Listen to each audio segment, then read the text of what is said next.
อาทิตย์นี้สิเดินทางออกจากอเมริกาแล้วทุกคนกลับไปเทื่อนี้คือสิแม่นอีกหลายปีจึงสิได้กลับมาอเมริกาอีกเพราะว่าประเทศลาวยังอยู่ในลิสต์รายชื่องดออกวีซ่านักท่องเที่ยวมาประเทศอเมริกาแต่ละมื้อก็เลยบ่อยู่ลาวเนาะพาพ่อแม่หลานแล้วก็เอื้อยพากันเป็นเลาะลิ้นถ่ายรูปไว้เพราะว่าสิบ่ได้เจอกันอีกหลายปีซั่นเด้และตอนนี้แม่นอยู่บอยซีไอดาโฮอากาศหนาวเย็นขึ้นแล้วเพราะว่ามันเป็นฤดูใบไม้หล่นเป็นบ่อใบไม้เปลี่ยนสีงามๆและนี่สวนสาธารณะอยู่ในเมืองเลย มีสัตว์หลายชนิดให้เบิ่งขนาดนี้บ่พวกกระรอกก็ยังมีหลายๆมีทั้งนกมีทั้งเป็ดแต่ว่าอยู่บ้านเฮาเนาะคือสิบ่เหลือเขาเอิ้นหยังพวกสัตว์ฟรีแบบนี้นะคือสิบ่มีเพราะว่าคือสิถูกจับไปปิ้งหมดบ่ได้เว้าลิ้นเนาะอันนี้เว้าแท้เพราะว่าคนอยู่เมืองลาวนี่นะห้ามกันบ่ได้บ่ให้ไปเอาให้ไปเอาแต่ว่าอันนี้เนาะเบิ่งไหมพวกนกพวกเป็ดอีหยังอยู่อย่างอิสระเลยบ่ได้มีไผคิดได้ว่า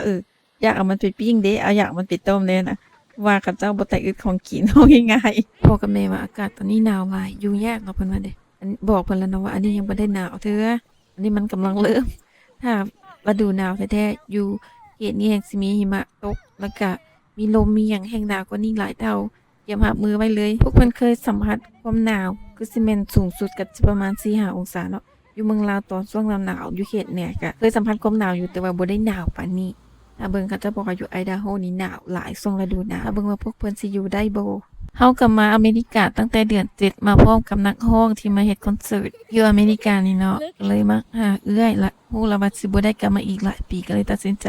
อยู่ยามครอบครัวอีกหน่อยหนึงก่อนจึงกลับหลายคนก็ส่งมาถามตลอดเนาะบ่กลับลาวเลยหาสิอยู่เพิ่นเลยหว่าเอ้ยกลับแท้บ่อยู่เจ้าค่อยมักไปเที่ยวค่อยบ่มักอยู่บ่อนเที่ยวดนๆนะหลังจากเดินทางออกจากอเมริกาแล้วสาวตุ้ยสิเดินทางไปประเทศ บิลีสหลังจากนั้นก็เข้าประเทศเม็กซิโกแล้วจึงค่อยบิน